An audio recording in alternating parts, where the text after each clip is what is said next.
Welcome to Kenton's videos. Enjoy the video. You start with the essentials.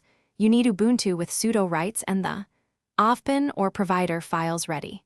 First, update packages and install the OpenVPN plugin for Network Manager so GUI and ensthy can manage the tunnel. Once installed, place your OVPN and any CA files in a secure folder and open Settings right arrow Network.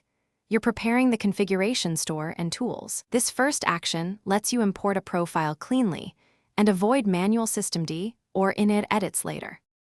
Now import the OVPN profile through settings or run ensthy connection import type OpenVPN file path / profile.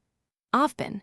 Configure credentials and point to the CA file. If your provider requires TLS auth, add the TA key and set TLS authentication.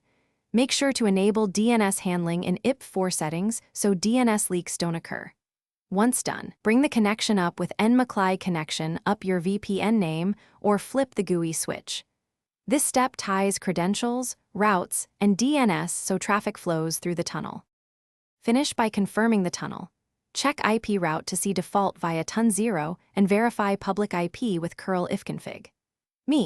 If you can't reach sites, inspect logs with sudo journoctl unetwork manager or tail/var/log/syslog and run ensthy connection show active. Often the issue is MTU or DNS.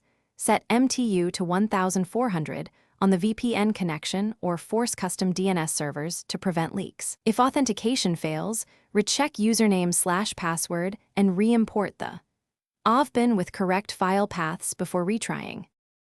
Thanks for watching. Consider subscribing if we helped you.